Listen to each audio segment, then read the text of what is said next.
What do you know about the Czech Republic? The Czech Republic. Did you know there's a higher demand for meth there than anywhere else in Europe?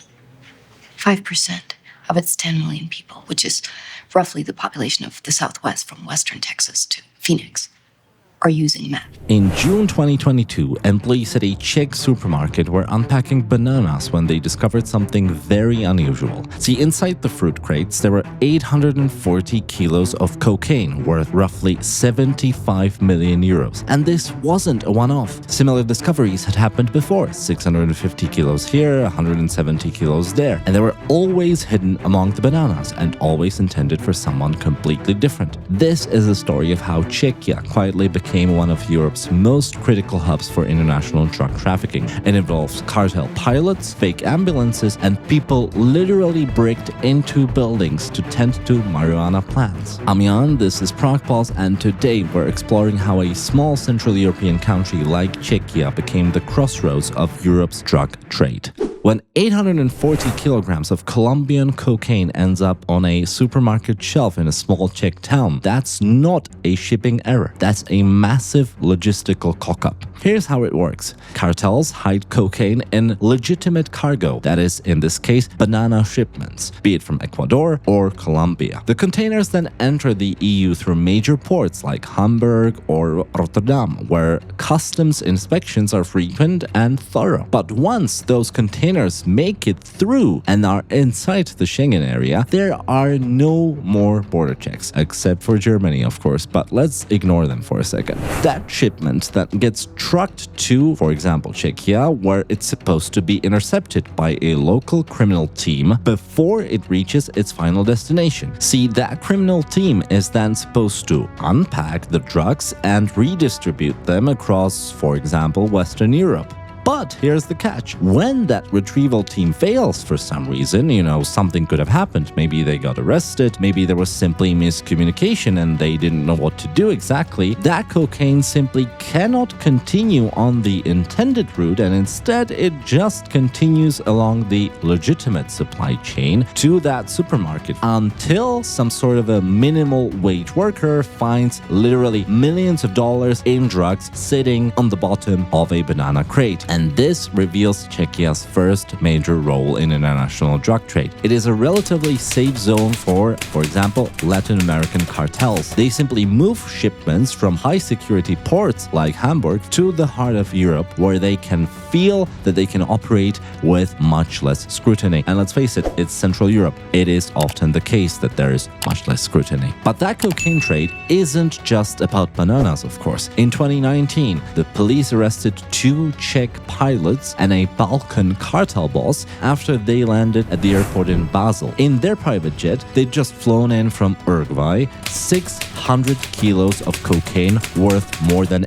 18 million euros. The pilots had made multiple trips for the cartel, whose head, a guy called Michal Dokovic, paid roughly 900,000 euros for just the 3 first flights of that operation. The pilots then claimed that they thought that they were merely transporting gold, right? I mean, gold from South America in 21 different suitcases, with a Balkan crime boss whom they knew waiting for them at the airport to pay them, of course, how else, in cash. One of the pilots was later extradited to Croatia and is still waiting for his trial as we speak. The other one was released in Czechia after a total of 320 days in prison, when the Czech prosecutors had to admit that they couldn't prove anything conclusive to that pilot.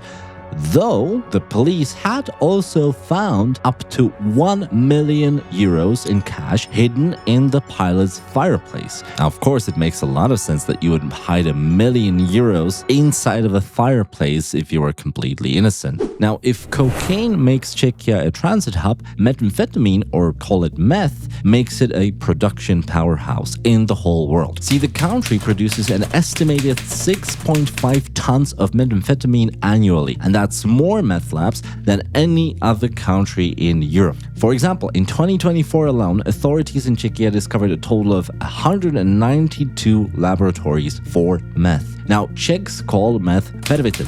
It's been produced here since the communist times, actually, using the so-called Czech method. That's a very Central European thing to be proud of. Basically, it involves extracting pseudoephedrine from cold medicines with iodine and red phosphorus. Sure, I don't know what it means either, but the thing to take away is that it is very dangerous, it is very toxic, but mainly it means that this method requires only minimal infrastructure, and that's also why it's so dangerous. And with little to no effort, that also means that most kitchens in Czechia, for example, can be actually turned into small labs to produce meth. So that is probably no coincidence that the 5 European cities with the highest methamphetamine concentrations in wastewater are all Czech. Just take a look. The country has the EU's highest rate of high-risk meth users. 37,200 people are addicted to meth, which means nearly 5 per each 1,000 in the population. And traffickers in Czechia are very creative. Near the Czech city of Příbram, the police arrested 2 dealers who basically ran a mobile drug delivery service, much like Deliveroo, for example. They used a decommissioned ambulance car. One of them wore a paramedic uniform and drove, and his partner posed as a patient in the back of the ambulance car. For over a year, those 2 transported meth and cash without ever being stopped throughout the whole country and even beyond. I mean, makes sense, right, when you think about it? Who ever pulls over an ambulance car? But when the police actually raided them, they found a complete drug lab, half a kilo of meth, and a submachine gun with a silencer. You obviously buy a submachine gun and a silencer when you just, run a legal business. Makes a lot of sense.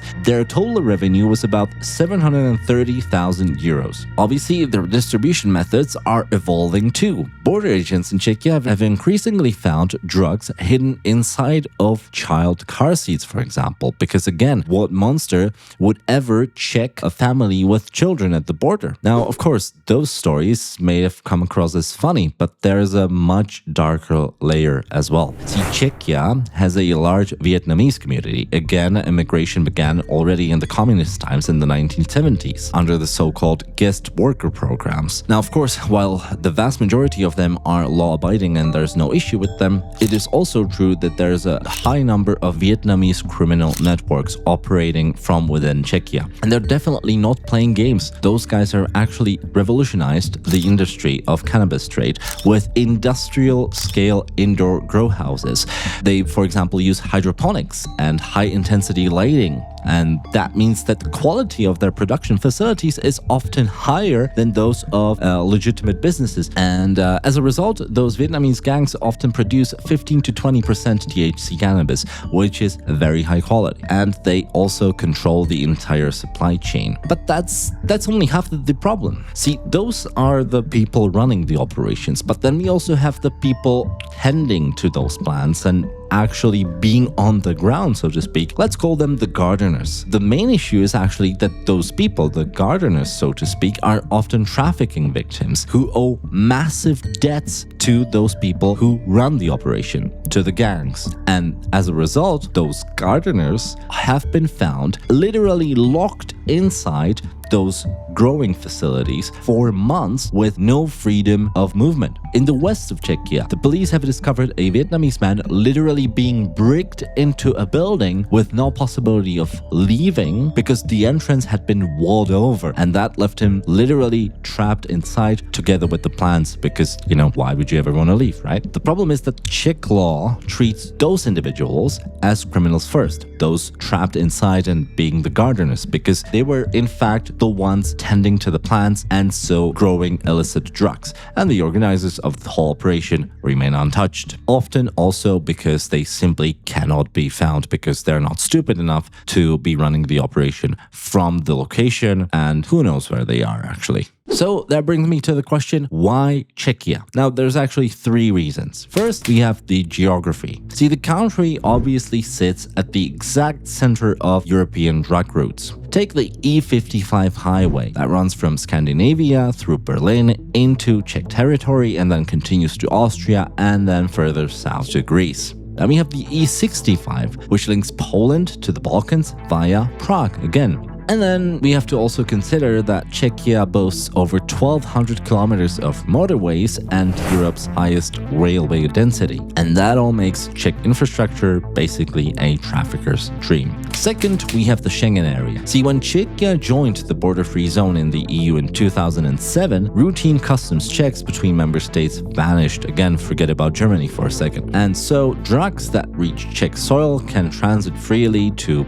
Austria or Germany without inspection. Again, it is no accident that German authorities reported the vast majority of crystal meth seized in Bavaria and Saxony originates from Czech production. Third, we have the post-communist chaos. See, when the Iron Curtain fell in 1989, approximately 12,000 communist state security personnel who used to serve the communist regime were suddenly scattered into Czech society. And many of those people had intelligence skills, and few of them could find legitimate jobs. On the other hand, we have the police, who had no experience with sophisticated financial crimes after the revolution, or drug trafficking for that matter. And it's not just cartels we're talking about. Every major organized crime group from the Balkans has actually established a Prague footprint. The Serbian crime boss Darko Šarić, sentenced to 20 years of prison for trafficking 5.7 tons of cocaine, registered a shell company in Prague in 1998. And that company conducted no business, no actual business. It only existed to provide EU residency for the guy who then could operate his drug business from within Prague. Albanian networks, Russian mafia, Montenegrin smugglers, they've all set up shop in Czechia, and they often work in cooperation rather than competitively. One journalist put it perfectly, actually. There is no criminal group from the Balkans without ties to the Czech Republic.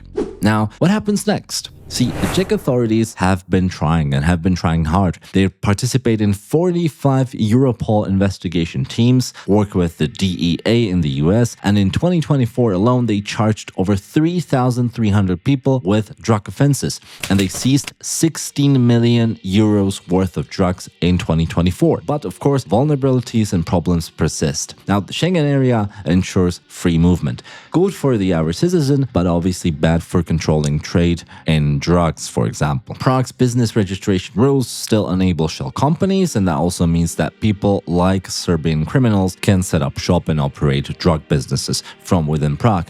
The kitchen lab model, where literally hundreds of tiny operations of normal people at first sight can operate and cook drugs, remains largely impossible to eradicate because literally everyone can suddenly become part of the drug trade. All in all, Czechia just shows how geography, history, and policy create ideal trafficking conditions. The cocaine pilots, fake paramedics, Vietnamese gardeners who suddenly end up bricked into buildings, they are all part of how a small Central European country became the beating heart of Europe's drug trade. Next time you eat a banana, maybe just remember, it probably stopped in Czechia and it probably contained cocaine at some point or another. Now, if you enjoyed this video, be sure to subscribe to Prague Pulse, and if you're supporting us on herohero.co/Prague Pulse already, a massive thank you to all of you. You are the ones making this possible. Until next time, I'm Jan. Stay curious.